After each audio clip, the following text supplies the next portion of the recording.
नमस्कार दोस्तों, स्वागत है आप सभी का जीके महात्मा जी में। दोस्तों, इस सीरीज में हम कंप्लीट जीके कवर करेंगे। 40 से 45 मेन टॉपिक बनते हैं, वो सभी हम कवर कर रहे हैं। एक चैप्टर हम अपलोड कर चुके हैं, ये हमारा दूसरा चैप्टर है और इस चैप्टर में हम कवर करेंगे बौद्ध धर्म से संबंधित महत्वपूर्ण क्वेश्चन। अगर फ्रेंड्स आप हमारे चैनल पर नए हैं तो हो सके तो प्लीज़ चैनल को सब्सक्राइब कर लीजिएगा, नोटिफिकेशन बेल भी ऑन कर लीजिएगा, क्योंकि ये चैनल आपके लिए बहुत हेल्पफुल हो सकता है। One by one, step by step हम अपने सभी चैप्टर अपलोड करेंगे और हर एक चैप्टर में आपको 40 से 45 महत्वपूर्ण क्वेश्चन मिल जाएंगे, जो कि एग्जाम में पीछे आ चुके हुए हैं और आगे भी आने की संभावना है। और अगर आप हमारे रेगुलर स्टूडेंट हैं तो वीडियो को लाइक ज़रूर कीजिएगा और कमेंट्स बॉक्स आप ही के लिए है। कोई भी सुझाव हो तो आप हमें कमेंट्स ज़रूर कर दीजिएगा। तो चलिए शुरू करते हैं। देखिए, सबसे पहला क्वेश्चन बनता है, बौद्ध धर्म के संस्थापक गौतम बुद्ध। तो महात्मा गौतम बुद्ध बौद्ध धर्म के संस्थापक थे। और नेक्स्ट है, देखिए, गौतम बुद्ध के बचपन का नाम ये था सिद्धार्थ। गौतम बुद्ध के पिता का नाम शुद्धोधन। गौतम बुद्ध की माता का नाम महामाया।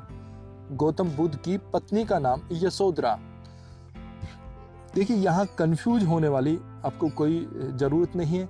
ये नाम सिमिलर से है, जैसे बौद्ध धर्म में नाम मिलते हैं ऐसे ही आपको जैन धर्म में भी इनसे मिलते जुलते से ही नाम मिलेंगे। लेकिन हम अभी आपको एक ट्रिक बताएंगे जिसके थ्रू आप कभी भी कंफ्यूज नहीं होंगे। देखिए, गौतम बुद्ध के बचपन का नाम है सिद्धार्थ, यानी कि गौतम बुद्ध बहुत ही सिद्ध बच्चे थे, यानी सीधे बच्चे थे, शरारती नहीं थे। तो इसको आप ऐसे याद रखिए। देखिए, नेक्स्ट, पिता का नाम शुद्धोधन। अब गौतम बुद्ध बिल्कुल शुद्ध बच्चे थे, बिल्कुल सीधे साधे बच्चे थे और उनके पिता भी शुद्ध धन कमाते थे, यानी कि शुद्धोधन, यानी कि बिल्कुल शुद्ध धन कमाते थे, ब्लैक मनी नहीं कमाते थे वो। नेक्स्ट देखिए, इनकी माता का नाम महामाया। अब देखिए, वो शुद्ध धन कमाते थे तो उनके पास बहुत ज्यादा माया हो गई, महामाया हो गई, यानी कि काफी माया उनके पास जुड़ गई, क्योंकि सारी व्हाइट मनी थी। तो उनकी माता का नाम महामाया, ऐसे याद रखिए। अब देखिए, महात्मा बुद्ध की पत्नी है जो, वो है यशोधरा। और देखिए, एक बात और नोट कर लीजिए, जो महावीर स्वामी जी की पत्नी का नाम है वो है यशोदा और महात्मा बुद्ध की पत्नी का नाम है यशोधरा। अब देखिए, इनको कैसे याद रख सकते हैं। देखिए, महात्मा बुद्ध के चैप्टर में हम देखिए नोटों की बात कर रहे हैं, मनी की बात कर रहे हैं। तो महात्मा बुद्ध की पत्नी जो है वो देखिए यशोधरा। इसको ऐसे करेंगे, ये से ये, सो से सो, धरा से धरा, यानी कि ये 100 रुपए धरा, यशोधरा। तो आप इसको ऐसे याद रख सकते हैं, कभी नहीं भूलेंगे। दोस्तों, यहाँ पर ये रिलेट कराना जरूरी था, क्योंकि जैन धर्म और बौद्ध धर्म में ये नाम जो है वो सिमिलर से ही है, तो आप कंफ्यूज नहीं होंगे। और देखिए, यशोधरा से एक लड़का भी पैदा हुआ था जिसका नाम था राहुल। देखिए, नेक्स्ट क्या है, बौद्ध धर्म से संबंधित, यानी कि महात्मा बुद्ध के जीवन से संबंधित 4 महत्वपूर्ण घटनाएं। बहुत इंपॉर्टेंट है और एग्जाम में यहाँ से जरूर क्वेश्चन बन जाता है, चाहे किसी भी लेवल का एग्जाम, यहाँ से क्वेश्चन आपको मिल जाता है। तो दोस्तों, एक बिल्कुल इजी ट्रिक के साथ इनको हम कवर करेंगे, आपको इजीली याद हो जाएंगे। देखिए, सबसे पहली घटना थी गृह त्याग। महात्मा बुद्ध ने 29 वर्ष की आयु में गृह त्याग दिया था, जिसे बौद्ध धर्म में महाभिनिष्क्रमण कहा जाता है। महाभिनिष्क्रमण, निष्क्रमण आ रहा है, देखिए लास्ट, निष्क्रमण यानी कि निकल जाना, कहाँ से, घर से, गृह त्याग कर देना। महाभिनिष्क्रमण मतलब घर को त्याग दिया, निष्कर्षित हो गए घर से। आप इसको ऐसे याद रख सकते हैं। दूसरा है निर्वाण। महात्मा बुद्ध को 35 वर्ष की आयु में बोध गया में ज्ञान प्राप्त हुआ, जिसे निर्वाण कहा जाता है। निर्वाण, अब देखिए इसको कैसे याद रखेंगे, ज्ञान प्राप्त हो गया। अब किसी बंदे को ज्ञान है तो वो किसी भी चीज का निर्माण कर सकता है। ज्ञान प्राप्त हो गया तो वो निर्माण कर सकता है किसी भी चीज का। तो यहाँ पर भी वही है, निर्वाण, यानी कि ज्ञान प्राप्त हो गया था इन्हें। तीसरी जो घटना है वो थी धर्म चक्र परिवर्तन। महात्मा बुद्ध का प्रथम प्रवचन सारनाथ में हुआ था, जिसे धर्म चक्र परिवर्तन के नाम से जाना जाता है। इसको कैसे रखेंगे, देखिए, जो इन्होंने पहला प्रवचन दिया था तो उसको सुनकर लोगों ने अपने धर्म बदल लिए थे, बौद्ध धर्म में आ गए थे, इतने जबरदस्त इनके प्रवचन होते थे। तो ऐसे आप इसको याद रख सकते। दोस्तों, ये चारों पॉइंट बहुत महत्वपूर्ण है, यहाँ से क्वेश्चन 100% बन सकता है। चौथा पॉइंट है महापरिनिर्वाण। महापरिनिर्वाण, महात्मा बुद्ध द्वारा कुशीनगर उत्तर प्रदेश में 483 ईस्वी पूर्व में शरीर त्याग दिया गया था, जिसे हम महापरिनिर्वाण कहते हैं। देखिए, नेक्स्ट पॉइंट है त्रिपिटक धर्म ग्रंथ है बौद्ध धर्म के, जिसे याद रखना। नेक्स्ट है बौद्धों की विख्यात विक्रमशिला विश्वविद्यालय की स्थापना किसने की, धर्मपाल ने की।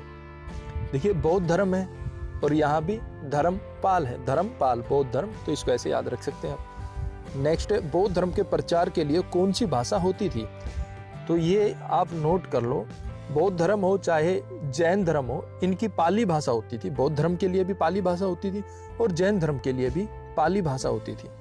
नेक्स्ट है बोध गया स्थित है कहाँ, बिहार के अंदर स्थित है बोध गया। नेक्स्ट है बुद्ध के गृह त्याग का प्रतीक है घोड़ा।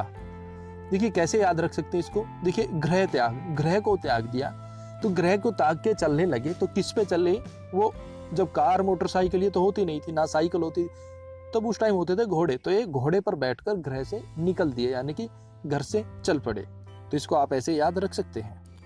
नेक्स्ट और वेरी वेरी इंपॉर्टेंट क्वेश्चन है, गौतम बुद्ध का जन्म कब और कहाँ हुआ। ये 563 ईस्वी पूर्व कपिलवस्तु के लुम्बिनी ग्राम में हुआ, जो कि अब नेपाल में है।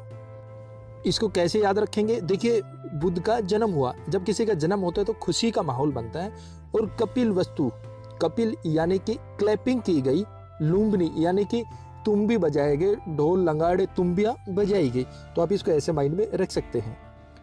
देखिए हमारा नेक्स्ट क्वेश्चन है, बौद्ध धर्म का शिक्षा का केंद्र कौन सा हुआ करता था, तो बौद्ध शिक्षा का केंद्र हुआ करता था विक्रमशिला, विक्रमशिला के अंदर बौद्ध शिक्षा का मुख्य केंद्र हुआ करता था।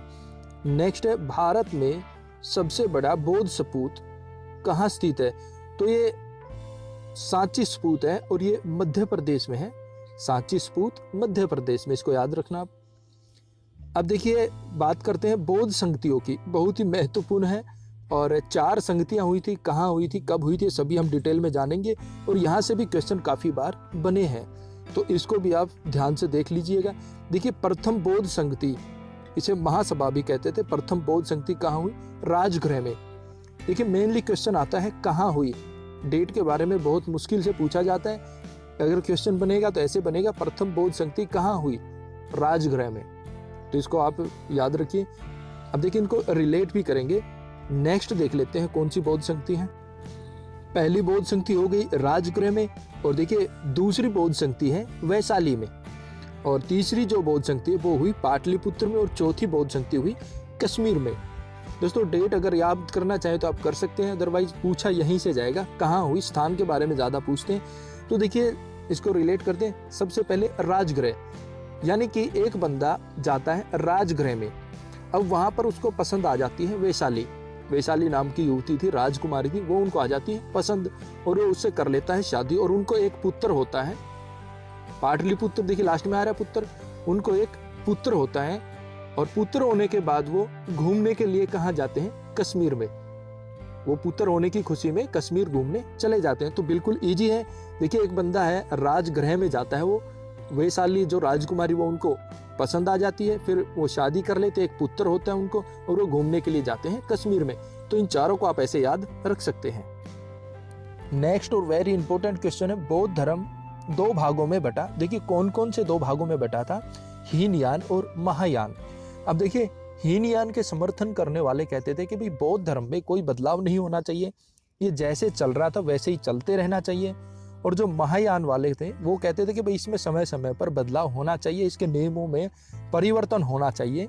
यही मतभेद थे उनमें आपस में, और इसी करके ये 2 गुटों में बट गया था। ये नेक्स्ट है बुद्ध चरित्र के रचयिता, बहुत महत्वपूर्ण क्वेश्चन है, और पुस्तक व लेखकों में हमने एक ट्रिक बनाई हुई है, उसके अंदर भी हमने ये क्वेश्चन कवर किया है, तो वहां पर आप इसको देख सकते हैं। नेक्स्ट है गौतम बुद्ध के प्रभाव से बौद्ध भिक्षुणी बनी, कौन बनी थी, अम्बपाली, ये गौतम बुद्ध के प्रभाव से बौद्ध भिक्षुणी बन गई। एक बात और आप नोट कर लीजिए, देखिए बौद्ध धर्म में जो पहली महिला अनुयायी थी वो थी गोमती, जो कि बुद्ध की सौतेली माता थी। हुआ क्या था कि महात्मा बुद्ध का जब जन्म हुआ था उसके 7 दिन के अंदर ही उनकी माता का देहांत हो गया था, तो फिर जो उनकी सौतेली माता थी गोमती, उन्होंने उनका पालन पोषण किया था, और यही उनकी पहली महिला अनुयायी बनी थी, ये बात आप याद रखना। दोस्तों नेक्स्ट हमारा पॉइंट है महात्मा बुद्ध के अनुयायी। देखिए महात्मा बुद्ध के बहुत बड़े बड़े लेवल के भी अनुयायी हुए हैं, राजा महाराजा तक उनके अनुयायी बने हैं, तो ये कई बार क्वेश्चन पूछ लिए जाते हैं कि इनके अनुयायी कौन थे, 3-4 राजाओं के नाम दे देते हैं। तो ये देखिए मेन 5 राजा ही पूछे जाते हैं, तो ये आप देख लीजिए, इनसे बाहर नहीं पूछे जाएंगे। देखिए इनका अनुयायी सबसे पहले बने बिंबिसार, और ये हर्यक वंश के संस्थापक थे। और दूसरे जो इनके अनुयायी थे वो थे अजातशत्रु, ये भी हर्यक वंश से आते हैं। तीसरे थे अशोक, मौर्य साम्राज्य से आते हैं ये इनके बहुत बड़े अनुयायी बने हैं अशोक। और कनिष्क, ये कुषाण वंश से आते हैं। और कनिष्क के टाइम में ही बौद्ध धर्म 2 भागों में बटा था, हीनयान और महायान में। और तीसरे जो हैं इनके अनुयायी थे गोपाल, और ये पाल वंश से आते थे। तो दोस्तों लगभग हमने सभी इंपॉर्टेंट क्वेश्चन कवर कर लिए हैं, और इन क्वेश्चनों को छोड़ के इनसे बाहर 99% है कि कोई क्वेश्चन नहीं आएगा। अगर क्वेश्चन बनता है तो यहीं से क्वेश्चन बनेगा, और आपको इजीली 1 या 2 नंबर पक्का मिल जाएंगे। तो दोस्तों वीडियो कैसी लगी प्लीज़ कमेंट्स जरूर करना, और वीडियो को लाइक जरूर कर दीजिएगा। और इस वीडियो में इतना ही। नेक्स्ट वीडियो में नए टॉपिक के साथ हम चलते रहेंगे, अपने टॉपिक 1 by 1 हम सभी अपलोड करेंगे। तो दोस्तों बने रहिए हमारे साथ। तो इस वीडियो में इतना ही। जय हिंद, जय भारत।